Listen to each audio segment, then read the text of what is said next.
Sache donc que c'est l'Éternel ton Dieu qui est Dieu. Ce Dieu fidèle garde son alliance et sa miséricorde jusqu'à la millième génération. Deutéronome 7, 9. Il est le Dieu qui garde l'alliance. Ce qu'il dit, il le fera. Celui qui vous a appelé est fidèle, et c'est lui qui le fera. 1 Thessaloniciens 5, 24. Maintenant, nous disons en théorie, oui, Dieu peut le faire. Dieu peut toutes choses, mais en pratique, nous n'agissons pas en accord avec ce que nous croyons. Je peux dire en prêchant que Dieu est puissant, mais en pratique, montrer que je ne crois pas ce que je prêche. Dieu disait, Jean, regarde mon arc-en-ciel, ce n'est pas à cause de toi, mais à cause de mon alliance que je t'élèverai aussi haut sur mon trône. J'accomplirai mon œuvre, à condition que mon peuple croie à ma parole. Le Seigneur a souvent dit, va, ta foi t'a guéri. Je ferai selon ta foi. Nous devons croire ce que Dieu dit, car ce qu'il dit est la vérité. De même qu'il y a 7 couleurs à l'arc-en-ciel, Dieu a fait 7 alliances avec l'humanité. Quelles sont ces 7 alliances? Par les moyens desquels nous sommes élevés de plus en plus haut, jusqu'à ce que nous atteignions le trône de Dieu lui-même. Le jour viendra où nous régnerons en tant que roi céleste avec le roi des rois, à cause de ces alliances. La première alliance faite par Dieu se trouve dans Genèse 3,15. Je mettrai inimitié entre toi et la femme, entre ta postérité et sa postérité. Celle-ci t'écrasera la tête et tu lui blesseras le talon. Dieu promit qu'il donnerait naissance à un sauveur par la femme. C'est pourquoi le Seigneur Jésus-Christ vint comme la postérité de la femme, mais il est aussi le Fils de Dieu. Il a été conçu du Saint-Esprit. Le diable a cherché à briser le talon du Seigneur en faisant dire au peuple, crucifie-le.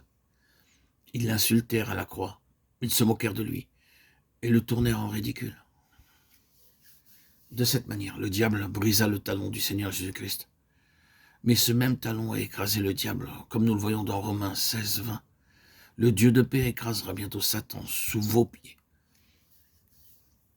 Nous ne pouvons pas vaincre le diable par des miracles, par des signes ou des songes. Nous ne le vaincrons pas non plus par le jeûne et de longues prières. Le Seigneur lui-même n'a jamais vaincu le diable par des miracles, des signes ou des sermons. C'est seulement lorsqu'il a pu dire « tout est accompli » et qu'il mourut, qu'il vainquit le diable.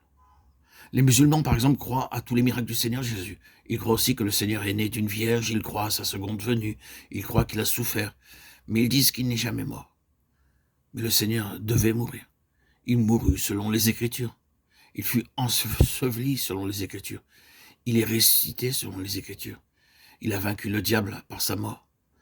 Quand il mourut, il ôta notre péché et notre condamnation. Ainsi seulement, il vainquit la mort.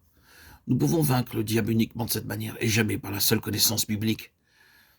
Nous pouvons continuer de dire « Satan, ne me dérange pas, je connais ma Bible ». Et le diable répondra « Je la connais plus que toi ». Nous ne pouvons pas vaincre le diable par la connaissance biblique ou par de longues prières, mais par la croix. Je suis capable de vaincre. Je dis maintenant, Satan, ne t'approche pas de moi, car mon Seigneur t'a vaincu à la croix. Il est mort à ma place. Il a été enseveli pour ensevelir mes péchés. Il est ressuscité pour vivre en moi. Par la foi, nous vaincrons le diable et non pas par nos bonnes œuvres, pas plus que par nos propres efforts ou nos luttes. Beaucoup de chrétiens vivent une vie de défaite parce qu'ils essaient de vaincre Satan, soit par la connaissance de la Bible, soit par quelques expériences. La victoire de Dieu est à la croix. Car la prédication de la croix est une folie pour ceux qui périssent, mais pour nous qui sommes sauvés, elle est une puissance de Dieu. 1 Corinthiens 1, 18.